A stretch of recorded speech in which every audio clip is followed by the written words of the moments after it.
15টা account পাওয়া গেছে মুস্তাফিজুর রহমান এবং তার স্ত্রী তুহিনা। এরা 15টা অ্যাকাউন্ট চালাচ্ছেন লক্ষ্মীর ভাণ্ডারে। 6টা অ্যাকাউন্ট পাওয়া গেছে তারিকুল রহমানের। তো বন্ধুরা সবাই কেমন আছো? আজকে আপনাদের যে ভিডিও দেখাতে যাচ্ছি, আমাদের পশ্চিমবঙ্গের মুখ্যমন্ত্রী মাননীয় শুভেন্দু অধিকারী কি বলছেন, চলুন ভিডিও দেখুন। এই ভিডিও দেখার পরে আপনাদের কি মতামত নিচে কমেন্ট বক্সে লিখে অবশ্যই জানাবেন। বন্ধুরা, অন্নপূর্ণা ভাণ্ডার এবং লক্ষ্মীর ভাণ্ডারের ব্যাপার নিয়ে কি বললেন মুখ্যমন্ত্রী শুভেন্দু অধিকারী, ভিডিওটা শুরু থেকে শেষ পর্যন্ত দেখে যাবেন এবং বন্ধুদের কাছে হোয়াটসঅ্যাপ ফেসবুকে শেয়ার করে দিবেন। যারা 12 পাতা 16 পাতা 18 পাতা করছেন,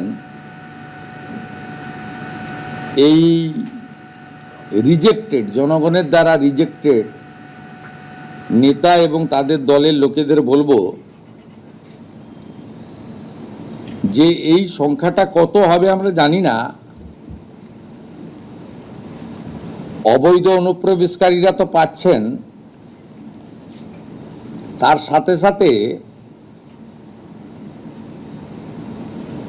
হাজার হাজার তৃণমূল কংগ্রেসের নেতা যারা মহিলা নন বা এই কর্মসূচির আওতায় আসেন না, তারা লক্ষ্মীর ভাণ্ডার লুট করেছেন, সেটা আমরা পেয়েছি। আমরা কাউকে ছাড়বো না।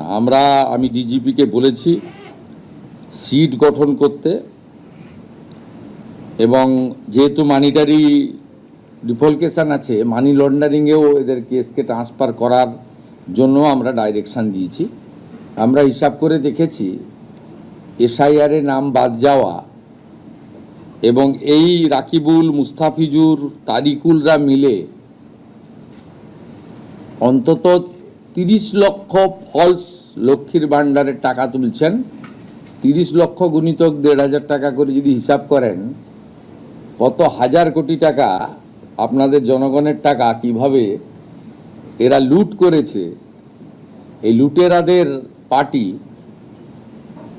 এটা তার প্রমাণ।